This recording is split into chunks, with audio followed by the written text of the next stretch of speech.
Is porn dangerous? Now, porn is one of the biggest businesses in the world itself. As of today, porn is estimated to be valued as an industry whole at about $97 billion. $100 billion. That's right, $1 billion.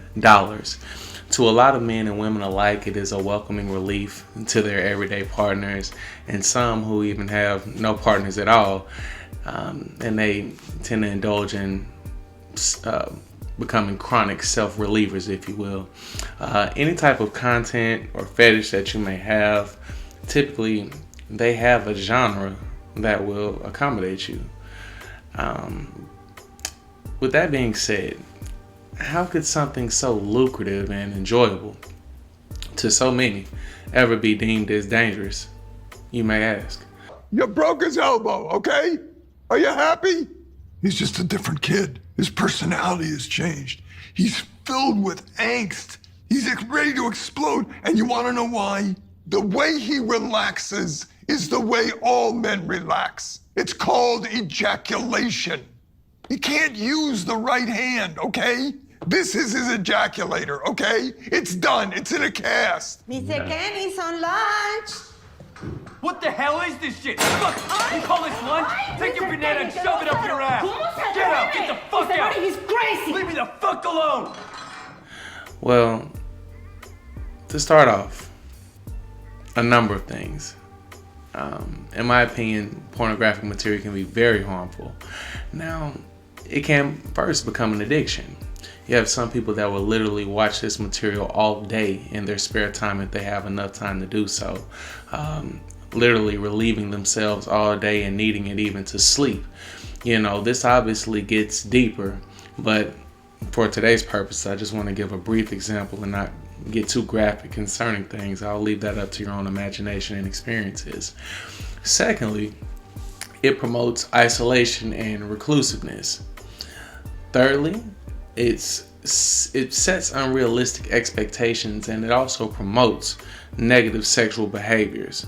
Now, I've seen marriages destroyed for trying to get their spouse to keep up with the things that they're watching on these videos, and it oftentimes is in no comparison because we tend to forget that these are paid actors and performers with the help of film editing and drugs. Oftentimes it then promotes, on top of this, deviant behavior and adds to depression by feeling that your body is not good enough, or that you're missing out on something, or that sex is in fact everything to a relationship, that there's nothing greater than this experience that you can have with this woman. And this can lead to many men and women sacrificing careers and livelihoods to feel or experience what they have been exposed to in these particular films. Now, lastly, and most importantly, from a spiritual standpoint, the Lord always has advised to be a careful watchman as to what goes into your ear gates and what goes into your eye gates. This is simply because we know that in everything in life, that there's typically a spirit that is associated with it. Oftentimes, individuals who just up and think one day that they are gay, or that they have a desire for sexual interaction with a transgender, they feel that these thoughts or feelings might have came out of nowhere, or it runs in the family. That could be very much true, but this typically isn't the case. It's because you've been exposed to a spirit, or that spirit has been introduced to you and has literally been ministering to you, and is now just fully manifesting itself in reality when given the opportunity. So some images and sounds can ring out so vividly in your mind and in your imagination to where it literally drives you to the point where you are finally able to experience these things, and you open a door that will literally haunt you and torment you for the rest of your life. Now, for example, of sacrificing your manhood, in that particular sense, you know what I'm talking about. it's my belief that you can't get that back. Playing bi-curious games can open the door to diseases, and even having unprotected sex with multiple women and partners can lead to this also. All of which could have easily been avoided if certain things were never introduced to you. The thoughts would have never really been on your mind, unless it came through a person, that you were to meet in real life. Now, again, being a careful watchman over your eyes and ears. So even more alarming, and I'll end with this, children are able to now have access to this content at a rapid rate like never before, when their mind is nowhere near mature enough to even take in what they're seeing. So in my childhood, if your parents didn't have a stash, which mine didn't, or if you didn't know someone in your neighborhood who had access to this adult material or adult content, it would be few and far in between to where you could actually get your hands on and view these items.